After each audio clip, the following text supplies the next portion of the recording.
He was a warrior without a master, a man who had lost his purpose. His blood-stained sword had ravaged villages and devastated families. It was said that no adversary could stand against him. But in his solitude, neither victories nor the fear he inspired could fill the abyss he felt within himself.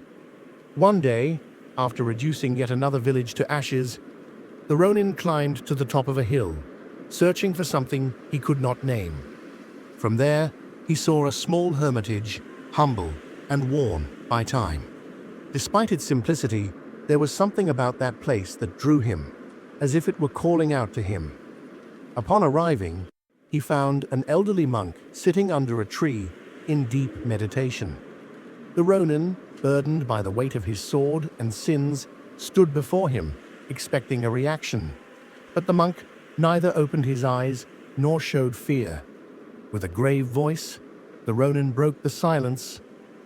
"Old man, do you not know who I am? I could cut off your head without a moment's hesitation." The monk, unshaken, calmly replied, "And you, young man, do you not know that I can let you cut off my head without a moment's hesitation?" Those words, spoken with such serenity, struck the Ronin like an unexpected blow. Accustomed to bending wills with his mere presence, he felt the ground beneath his feet give way. For the first time, it was not his sword dictating the course of events. Confused and vulnerable, he fell to his knees before the monk. "I have destroyed entire villages. I thought I had defeated all my enemies and overcome my deepest fears. But I was wrong, old man. Please, take me as your disciple." The monk opened his eyes for the first time and looked at him with a blend of compassion and wisdom. "The greatest enemy you must face is not outside of you, young warrior. It is within." And so, in that moment, the Ronin began a new path. Not as a destroyer, but as a student of himself.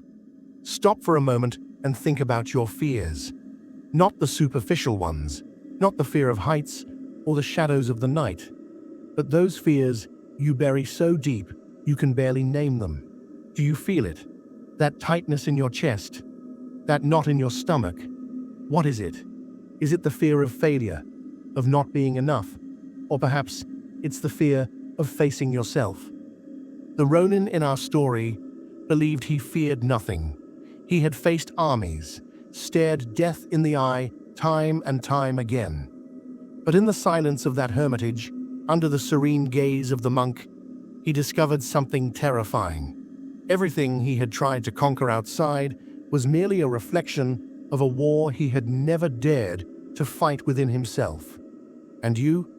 How many times have you done the same? Perhaps not with a sword, but with impulsive decisions, with relationships that didn't fulfill you, with goals that weren't truly yours. You run from fear, filling your life with excuses, distractions, noise. Maybe you work more than necessary, so you don't have to be alone with your thoughts, or you constantly seek others' approval because you're afraid to face an uncomfortable truth. What if you weren't enough?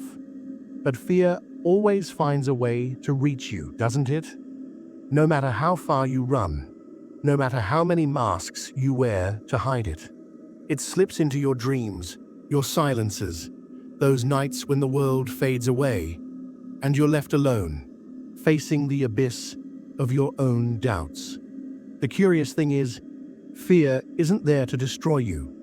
No, its purpose is quite different. Fear is a teacher, though a stern one. It shows you where your wounds are, where you hide your insecurities, where you still need to grow. It's uncomfortable, yes, but necessary, because every learning process begins with discomfort, with a truth we don't want to admit. Think about it. How many times have you avoided a conversation because you were afraid of what you might hear? How many times have you turned down an opportunity for fear of failure? And most painfully, how many times have you avoided looking within because you were afraid of what you might find? The Ronin saw something in the monk he had never encountered before, an unshakable calm. And that calm disarmed him more than any sword ever could. Because facing an external enemy is simple, but facing oneself, that is the true challenge. The monk gave the Ronin a crucial lesson. The greatest enemy is not outside, young warrior. It is within you. That enemy isn't fear itself. It's your resistance to confronting it, because fear is nothing more than a mirror, and what it reflects is who you truly are. So I ask you, what would happen if you stopped running? If instead of fighting fear, you embraced it as a guide? What could you learn from it? What could you discover about yourself? Fear isn't here to stop you. It's here to transform you, but only if you have the courage to listen to it. Within every human being lie two universal archetypes, two primordial forces that Carl Jung described as essential aspects of the soul, the warrior and the sage. These figures are not merely metaphors, they are reflections of our deepest nature, ancestral molds that emerge in every choice we make and every path we take. But how do these archetypes relate to one another? And how do they shape who you are? The warrior represents action, indomitable will, the survival instinct that has enabled humanity to overcome adversity since its earliest days. This archetype fights for a purpose, rises again and again, even when the odds are against it. Without the warrior, life would lack drive, challenge, that spark that pushes us to surpass our limits. However, Jung would caution that the warrior without guidance can lose its way. A warrior without the sage becomes an agent of chaos, blinded by its own rage, incapable of seeing beyond the immediate battle. The sage, on the other hand, is the light that illuminates the path. It represents introspection, the wisdom accumulated over generations, that part of us which understands that not every battle is worth fighting, and that sometimes true victory lies in surrender, in the ability to observe and learn. These archetypes are not in conflict, though it often seems that way. They are companions in a delicate balance. While the warrior moves forward, the sage whispers to pause and reflect. While the warrior rises to face challenges, the sage reminds that not every victory is worth the price it demands. However, Jung would warn us that the warrior without guidance can become lost. A warrior without the sage becomes an agent of chaos, blinded by their own fury, unable to see beyond the immediate battle. The sage, on the other hand, is the light that illuminates the path. They represent introspection, the accumulated wisdom of generations, that part of us that understands not every battle is worth fighting, and that sometimes true victory lies in surrender, in the ability to observe and learn. These archetypes are not in conflict, though it often seems that way. They are companions in a delicate balance. While the warrior moves forward, the sage whispers for them to stop and reflect. While the warrior rises to face challenges, the sage reminds them that not every victory is worth the price it demands. Think about your own life. How many times have you let the warrior within you take control, propelling you toward goals that, while ambitious, might not have truly been yours? And how many times have you silenced the sage, believing that reflection is synonymous with weakness or doubt? But don't worry, because this dance between the archetypes is not a flaw, it's part of the human experience. Jung saw these symbols as maps toward individuation, toward that process of integration where we learn to recognize and accept all parts of ourselves. The warrior and the sage are not meant to dominate one another, but to work in harmony, as an internal dialogue that helps us find purpose and meaning. The Ronin in our story embodied the warrior. Bold, determined, but lost. He had fought so many external battles that he had forgotten to fight the most important one, the one waged within himself. Upon meeting the monk, he discovered not only the calm of the sage, but also his own need to integrate that wisdom. And can you see how these archetypes manifest in your life? Can you identify moments when the warrior within you has gained strength, and others when the sage has taken the reins? Perhaps the true lesson lies in allowing them to coexist, in understanding that to be human is not to choose one over the other, but to find balance between strength and reflection, between action and contemplation. The warrior gives you the tools to move forward in life, the sage, the clarity to know where to go.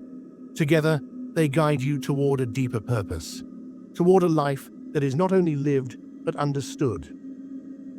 Throughout this journey, we've seen how the warrior and the sage are not opposites, but reflections of a balance we all seek, often unknowingly. The Ronin, in his encounter with the monk, discovered a truth you have probably felt at some point. Our most significant battles are not fought with the world, but within ourselves. But what do we do with this knowledge? What do you do upon discovering that you cannot be solely a warrior, nor solely a sage? Because the world keeps pushing you in both directions, sometimes towards struggle, sometimes towards stillness. And in that push and pull, you may feel divided, even lost. Perhaps the first step is to accept that this tension is inevitable. The warrior within you wants to conquer, to advance, to achieve. The sage, on the other hand, asks you to stop, to reflect, to consider the path before taking the next step. You cannot ignore either without losing something essential. So how do you find balance? The answer is neither simple nor definitive, but perhaps it begins with something as small and as powerful as awareness. When the warrior within you rises, ask yourself, what drives me to act? Is it fear or purpose? Am I fighting for something that truly matters, or simply because I'm afraid to stop? And when the sage within you invites you to reflect, listen, but don't get lost in thought. Ask yourself, what can I learn from this moment? How can I use this clarity to move forward, to create, to live with more intention? The balance between the warrior and the sage is not something you achieve once and for all. It is a practice, a continuous dance. There will be days when the warrior must lead, and others when the sage must take the reins. And that's okay, because it's not about eliminating the tension, but about learning to navigate it, to grow through it. The Ronin found his answer when he knelt before the monk, not because he surrendered, but because he recognized the need for something greater than himself. The wisdom he lacked, the guidance to give his strength a purpose. You, too, have the ability to find that balance.